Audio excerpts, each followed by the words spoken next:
Alguma palavra que é difícil de se compreender na linguagem de hoje?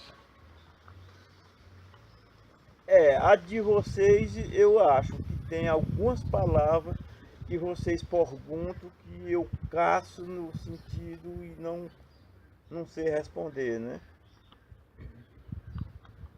Como você se sente quando as pessoas riem do seu modo de falar? Quando eu me sinto assim, é muito interessante essa pergunta aí, viu?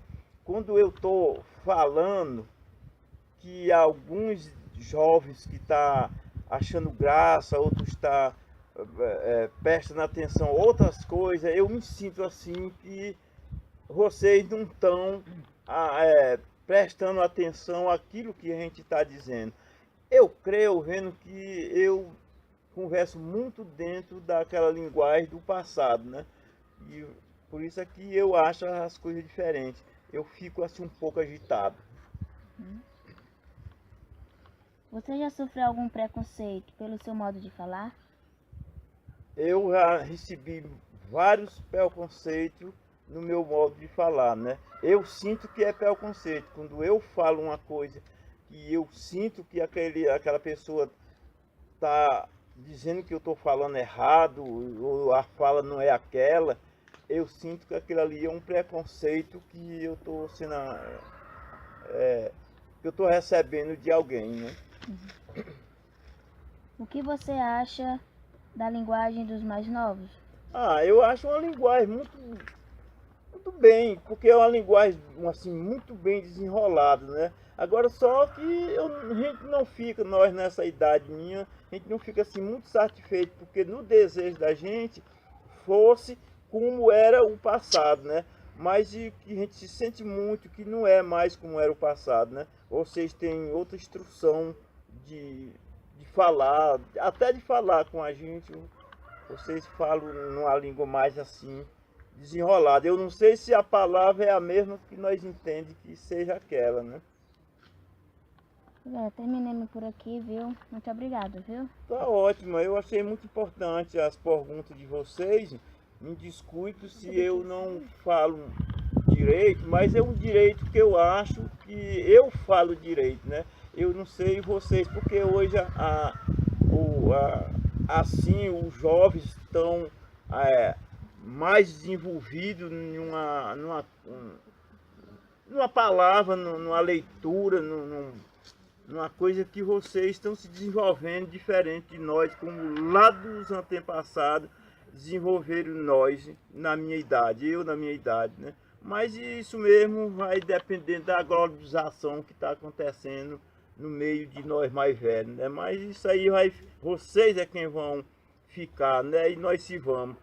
Não sei o que vai acontecer lá mais na frente, né? Nós já estamos quase terminando nossas lutas, mas nós queremos deixar esses regatos de nossas experiências para vocês. Não vão se esquecer de algumas coisas que os mais velhos dizer, porque ainda são muito aproveitados. E obrigado pela vinda de vocês.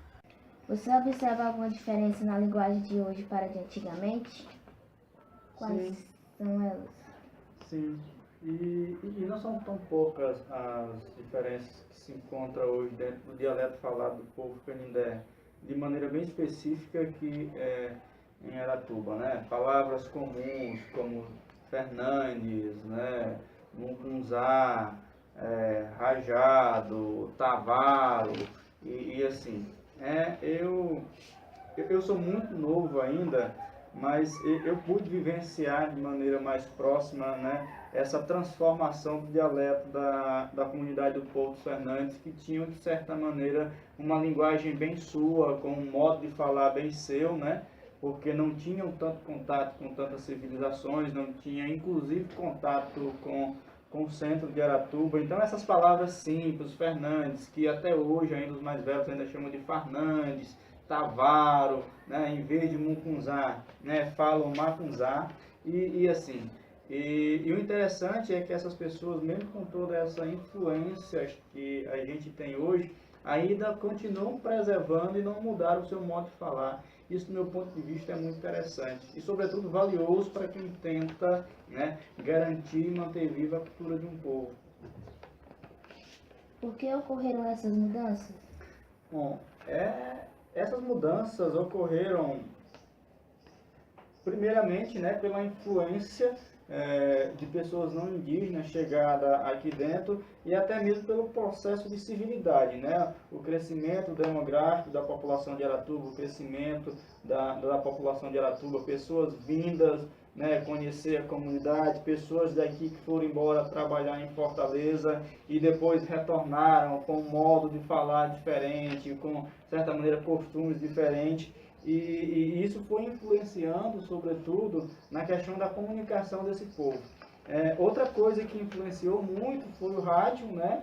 E depois também a televisão, né? Que os mais novos, principalmente, começaram a perceber, não que existiam palavras diferentes, mas uma maneira diferente, uma pronúncia diferente, sobretudo, para essas palavras que algumas, né, identificam essa língua travada que o povo Canindé tem, até por uma herança, né, nativa que a gente vem com tronco G.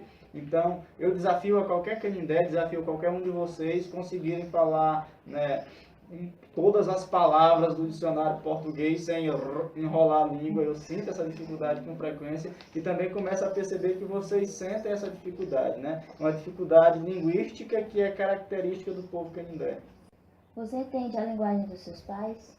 Sim, sim. Até porque foi a linguagem que eu fui criado, né? Então, assim, essa maneira de falar, de certa maneira, essa variação linguística que é específica do povo Canindé, né? Eu não posso esquecer, tampouco faço questão de ainda falar, porque é algo que me identifica como Canindé, é algo que me identifica quanto pessoa dessa comunidade, e eu cresci escutando essas palavras, né? Bom, Nilson, vem aqui, vai buscar ali um caminho d'água, né? Vai ali soltar a cabra, pega o jumento e vai, essa variação, esse esticado na voz, essa pronúncia, amanhã que é domingo, o almoço vai ser manfunzá.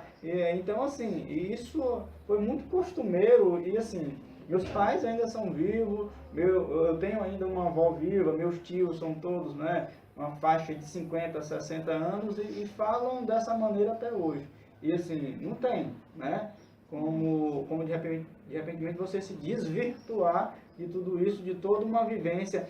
Até porque desde o dia que eu nasci, a única coisa que eu fiz fora da comunidade foi estudar, né? Ainda moro aqui, ainda permaneço aqui, então assim, é muito difícil se desprender de algo que me identifica como povo, que me identifica como pessoa participante, pessoa integrante de uma cultura, né? De uma cultura bem específica que é do povo Canindé.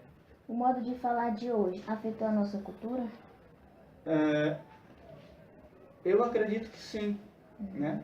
Principalmente porque os jovens cada vez mais se distanciam, né, desse modo de falar, desse modo de comunicação gostoso que o povo Canindé tinha, de dar um grito de cima da casa, ei, fulano de tal, traz aí não sei o que. Hoje a gente passa um WhatsApp, né, passa uma mensagem de texto e assim, não é só a verbalização que a gente pode dizer que está interferindo, porque essas redes sociais também são maneiras de comunicação, né?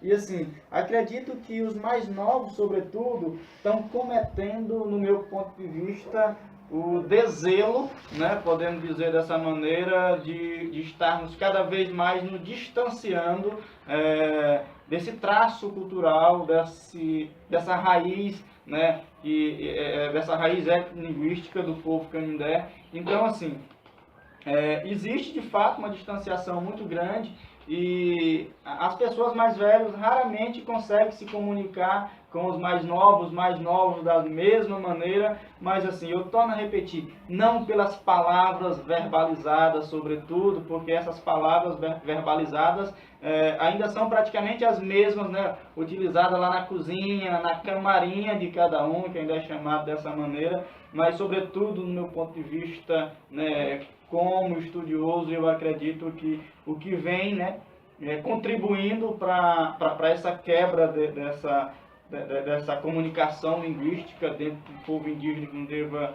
existir, seja o uso exagerado, podemos dizer dessa maneira, dos mecanismos de tecnologias de comunicação social.